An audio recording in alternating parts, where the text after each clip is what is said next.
प्यारे बच्चों, आज हम इकाई 8 में ऊष्मागतिकी में नेक्स्ट टॉपिक्स पढ़ेंगे। हमने पहले टॉपिक्स में आपको कार्य बताया था कि निकाय द्वारा किया गया कार्य या निकाय पर किया गया कार्य। आज हम जो टॉपिक बताने जा रहे हैं वो है किसी प्रक्रम में निकाय द्वारा कृत कार्य की पथ पर निर्भरता। मतलब जो हम निकाय में पथ यूज करते हैं एक बिंदु से दूसरे बिंदु तक जाने के लिए, एक स्थिति से दूसरी स्थिति जाने के लिए, तो वो कहता है जो कार्य होता है वो पथ पे निर्भर करता है। उसी को समझाने जा रहे हैं, किसी प्रक्रम में निकाय द्वारा कृत कार्य की पथ निर्भरता। इसके लिए हम एक ग्राफ प्लॉट करते हैं। यहां पे आयतन है, यहां पे दाब है P। हम एक स्थिति से, यहां I स्थिति से F स्थिति में जा रहे हैं। हम एक तो सीधा जाते हैं, एक हम ऐसे जा रहे हैं और एक हम ऐसे जा रहे हैं।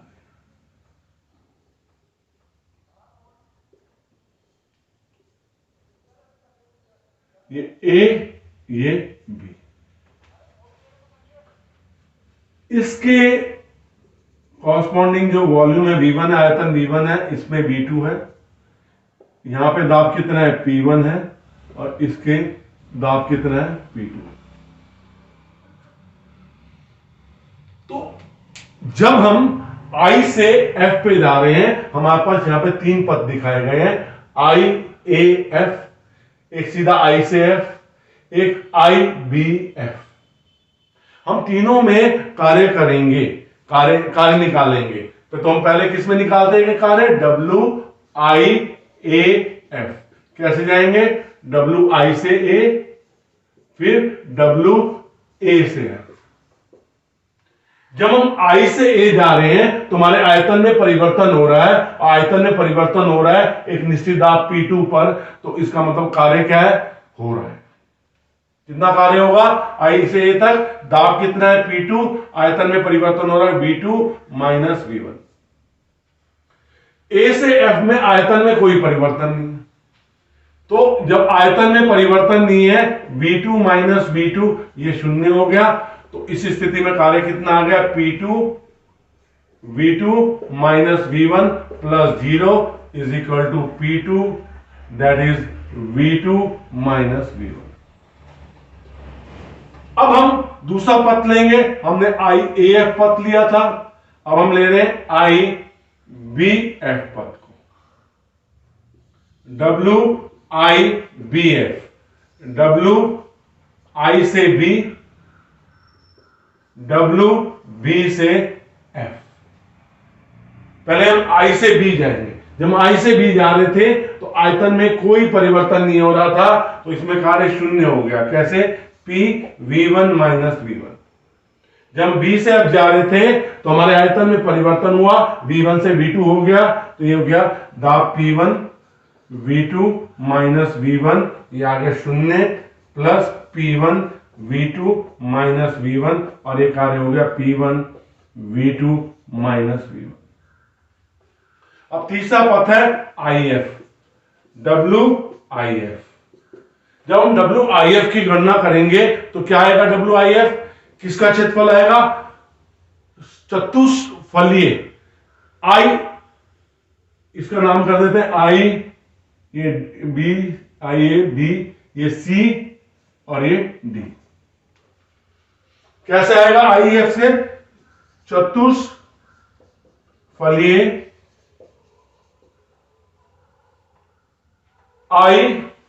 IFCD, IFCD का क्षेत्रफल। देखो तीनों कार्य अलग अलग आ रहे हैं, तीनों कार्य। इसमें जो कार्य है P2 V2 माइनस 1 है, इसमें कार्य ज्यादा हो रहा है। जब I से B IBF के पास आए तो उसमें कार्य इसकी तुलना में कम हो रहा है, क्योंकि यहां दाब कम है। यहां कार्य किससे मिल रहा है? किससे मिल रहा है? चतुष्फलकीय IFCD क्षेत्रफल से। तो इस तरह से हम जो कार्य करने लग रहे हैं, हमें विभिन्न पथों से कार्य मिलने लग रहा है। तो ये कार्य अलग अलग है, भिन्न भिन्न है। इसलिए किसी निकाय द्वारा एक अवस्था से दूसरे अवस्था में या एक कृत कार्य केवल प्रारंभिक और अंतिम स्थितियों में निर्भर नहीं करता, लेकिन उसके पद पर भी निर्भर करता है। किस पर निर्भर करता है? पद पर भी निर्भर करता है। प्रारंभिक और अंतिम अवस्था पर निर्भर नहीं करता। ये किस पे निर्भर कर रहा? पद पर भी निर्भर करता। जैसे आईएएफ में जो कार्य ज्यादा है, आईडीएफ में कार्य कम है, और आईएएफ में कार्य उससे इससे ज्यादा है और पहले वाले से कम है। अब हम नेक्स्ट टॉपिक पे आते हैं, उसे कहते हैं चक्रीय प्रक्रम। क्या होता है चक्रीय प्रक्रम? एक ऐसा प्रक्रम जिसमें बहुत सारी अवस्थाओं में होते हुए एक ऐसा निकाय जो विभिन्न अवस्थाओं में से होकर पुनः अपनी प्रारंभिक अवस्था में वापस लौट आता है। एक ऐसा निकाय जो विभिन्न अवस्थाओं से होकर पुनः अपनी प्रारंभिक अवस्था में लौट आता है, उसे क्या कहते हैं? चक्रीय प्रक्रम कहते हैं, साइक्लिक प्रोसेस। अब इसे समझाते हैं चित्र से।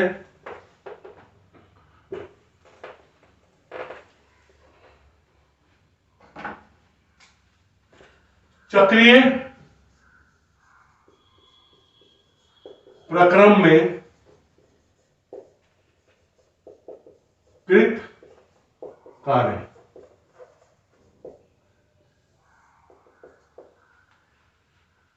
जब कोई निकाय विभिन्न अवस्थाओं से गुजरता हुआ अपनी प्रारंभिक अवस्था में लौट आता है, तो ऐसे प्रक्रम को चक्रीय प्रक्रम कहते हैं। ऐसे प्रक्रम को क्या कहते हैं? चक्रीय प्रक्रम कहते हैं। फिर हम एक ग्राफ प्लॉट करेंगे। यहां आयतन है और यहां पे दाब है। हम यहां से एक प्रक्रम को प्रारंभ कर रहे हैं। एक प्रक्रम को क्या कर रहे हैं? प्रारंभ कर रहे हैं। हम ए से बी तक जाना है हमने, हम ऐसे गए ए से बी तक। किसके थ्रू? सी के थ्रू। फिर हमारे जो निकाय है उसकी प्रारंभिक अवस्था में आयतन और दाब ए बिंदु पर जो है वो प्रारंभिक अवस्था में। फिर हम बी पे पहुंचे तो हमारा दाब और आयतन में परिवर्तन हो गया। फिर हम वापस बी से ए आगे, कौन से पद से? डी से होते हैं। पुनः वापस इस पे आगे। तो हमने यहां पे क्या किया? गैस को क्या करा? एक्सपेंड करा, गैस फैलाई। हमने जो अगर हमने किसी पिस्टन में गैस भर रखी थी तो पिस्टन के ऊपर से हमने क्या करा? भार को हटाया। भार को हटाने पे क्या हुआ? आयतन बढ़ गया। अब पुनः उस पर भार रखकर उसे संपीड़ित किया और बी से ए वापिस आ गए, पुनः अपनी प्रारंभिक अवस्था में। ठीक है, तो ये क्या हो जाएगा? हम इसे नेमिंग कर देते ई और ए एफ। हम कैसे चले? हम ए से बी चले, सी के थ्रू हमने गैस को फैलने दिया। किसी पिस्टन में गैस है, किसी सिलेंडर में गैस भरी हुई है, तो पिस्टन के पे से भार को धीरे धीरे हटाया तो गैस क्या हुई? फैल गई, एक्सपेंड हो गई। अब जब बी पे पहुंच गई तो अब हमने क्या किया? गैस को संपीड़ित करना है तो पुनः एक बिंदु पर ले जाना है, तो उस पर भार रखना शुरू किया। गैस संपीड़ित होनी शुरू हुई और पुनः एक बिंदु पर पहुंच गई। अब हम जो कार्य करेंगे WACB किसके बराबर आएगा? किसके बराबर आएगा? क्षेत्रफल। किसका? कौन सा क्षेत्रफल? ACBEFA।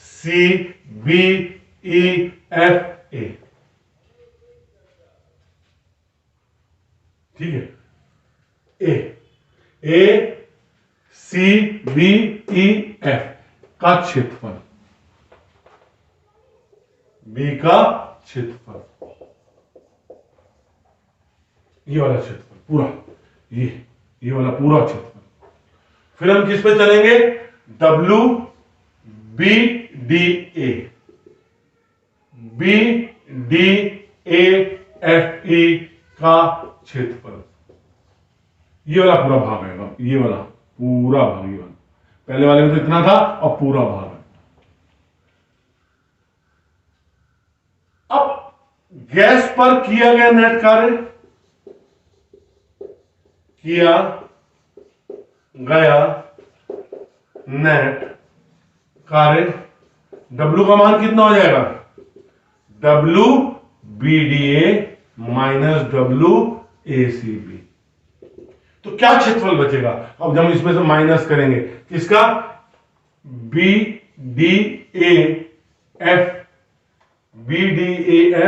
E का क्षेत्रफल माइनस ACBEF का क्षेत्रफल। तो हमारे पास क्षेत्रफल क्या बचेगा, हमारे पास क्षेत्रफल कौन सा बच जाएगा आपके पास, ACBDA का क्षेत्रफल, ACBDA का क्षेत्रफल, ये वाला भाग जिसे मैं लाइन खींच रहा हूं, ये वाला आ जाएगा, कुल कार्य इस क्षेत्रफल के बराबर। देखिए अब जो कार्य हो रहा है, जो दाब और आयतन की विभिन्न अवस्थाओं से गुजरकर अपनी प्रारंभिक अवस्था में जा रही थी, ये ग्राफ कैसा हुआ, एक बंद वक्र मिला, जहां से शुरू हुए थे वहीं पे हम आगे, पर अवस्थाएं अलग थी, जाते वक्त रास्ता अलग था, लौटते वक्त रास्ता अलग था, दाब और आयतन की विभिन्न परिस्थितियां थी, लेकिन नेट कार्य क्या हो जाएगा, जो इनके बीच का क्षेत्रफल आएगा, जो ये बंद वक्र बना, और जो कि नेट कार्य क्या होगा, इस बंद वक्र का क्षेत्रफल होगा। अगर दाब आयतन वक्र का अनुरेखण, मतलब जो दिशा है वो दक्षिणावर्त दिशा में होगी, तो नेट कार्य निकाय द्वारा किया जाता है, मतलब धनात्मक होता है। अगर इसका अनुरेखण कैसे होगा, अगर इसका अनुरेखण वामावर्त होगा तो नेट कार्य निकाय पर किया जाता है। दक्षिणावर्त है तो कार्य निकाय करेगा, और वामावर्त है तो कार्य निकाय पर होगा। हम अपने नेक्स्ट टॉपिक पे आते हैं। तो इसका मतलब जब ये दक्षिणावर्त है तो धनात्मक कार्य आ रहा है, कार्य धनात्मक है, निकाय द्वारा कार्य किया जा रहा है, वर्णन पॉजिटिव आ गया, और ये अगर वामावर्त जाने लग रही है तो कार्य निकाय पर किया जा रहा है, और वर्णन क्या है, नेगेटिव। अब एक बहुत महत्वपूर्ण टॉपिक आपको करवाने जा रहे हैं। इस महत्वपूर्ण टॉपिक का नाम है आपकी आंतरिक ऊर्जा। क्या होती है आंतरिक ऊर्जा? देखो, आंतरिक ऊर्जा की हम बात करते हैं। अभी हमने एक चक्रीय प्रक्रम बताया कि वो दाब और आयतन की विभिन्न अवस्थाओं से हो गुजरकर वापस अपनी पुनः प्रारंभिक अवस्था में लौट आता है। तो इसमें आंतरिक ऊर्जा से कैसे संबंध है? हम तो पद बता रहे थे ना वहां पे कि विभिन्न परिस्थितियों से जा रहा है और वापस अपनी स्थिति में लौट रहा है। यहां पे हम एक अवस्था से दूसरी अवस्था में जा रहे हैं। किसमें जा रहे हैं? एक अवस्था से दूसरी अवस्था में जा रहे हैं। हम किस पे जा रहे हैं? ए बिंदु से किस पे जा रहे हैं? बी बिंदु पे जा रहे हैं। हमारे पास बहुत सारे पथ हैं। पहला पथ फर्स्ट, ये दूसरा पथ, ये दूसरा पथ, ये तीसरा पथ, ये चौथा पथ। दाब आयतन की विभिन्न परिस्थितियों से होकर हम गुजरते हुए जा रहे हैं, और जब हम जा रहे हैं तो हमें क्या मिलने लग रहा है? हम यहां से जब चल रहे हैं तो हमें ए से बी जाने पे हमारे पास 4 पथ है। इसमें जो ऊष्मा दी जा रही है वो Q1 दी जा रही है, और कार्य कितना हो रहा है? W1 हो रहा है। इसमें ऊष्मा कितनी दी जा रही है? Q2 ऊष्मा दी जा रही है, और कार्य कितना हो रहा है? W2 हो रहा है। इसमें ऊष्मा कितनी दी जा रही है? Q3, और कार्य कितना हो रहा है? W3 हो रहा है। इसमें ऊष्मा कितनी दी जा रही है? Q4, और कार्य कितना हो रहा है? W4।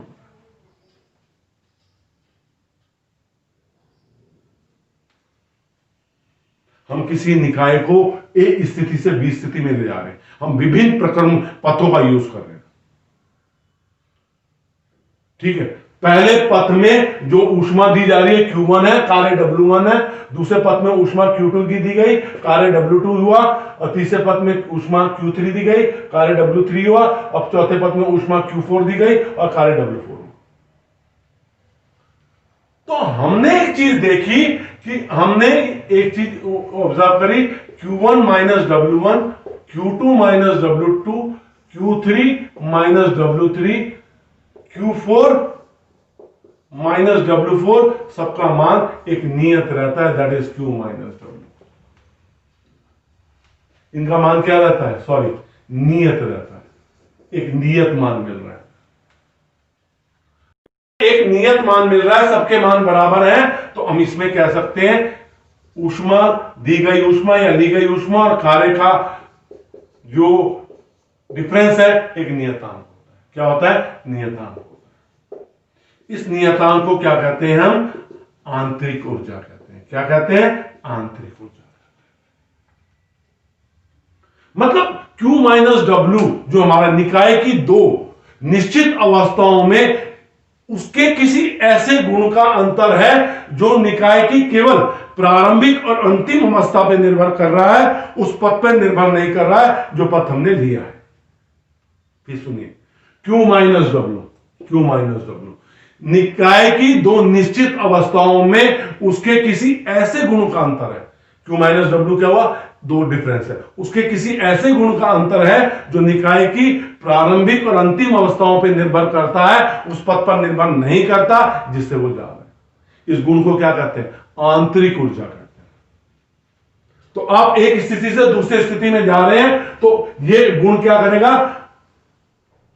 जो अंतर है Q माइनस W वो केवल प्रारंभिक और अंतिम अवस्था पर निर्भर कर रहा है, पद पर निर्भर नहीं कर रहा है। ये गुण क्या कहलाता है? निकाय की आंतरिक ऊर्जा कहलाती है। आंतरिक ऊर्जा निकाय की केवल अवस्था पर निर्भर करती है।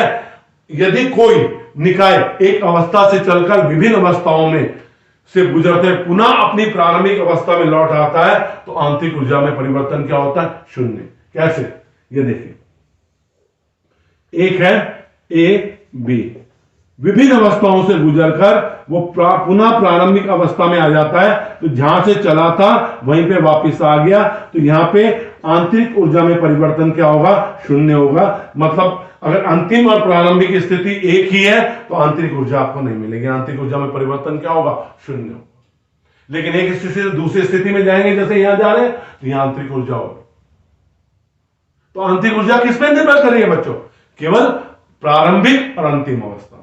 लेकिन अगर कोई चक्रीय प्रक्रम है या कोई ऐसा प्रक्रम है जो विभिन्न परिस्थितियों से होते हुए वापस अपनी पुनः प्रारंभिक अवस्था में आ रहा है, तो उसकी आंतरिक ऊर्जा क्या होगी? शून्य होगी। आंतरिक ऊर्जा में परिवर्तन क्या होगा? शून्य होगा। बच्चों, मैं आपको साधारण सरल भाषा में वीडियो प्रस्तुत करने की कोशिश कर रहा हूं, आपको समझ में आ रहा है, कुछ बच्चों की फीडबैक अच्छी आ रही है, तो बेटा ये मेरे लिए बहुत खुशी का विषय है कि जो चीज मैं चाह रहा हूं कि बच्चों को समझ में आए वो उनको समझ में आ रही है। बेटा आपको भी समझ में आ रही है तो मेरे वीडियो को लाइक तो बनता है, और शेयर भी कीजिए अपने साथियों के साथ, और सब्सक्राइब नहीं किया है तो प्लीज मेरे चैनल को सब्सक्राइब जरूर कीजिए। धन्यवाद।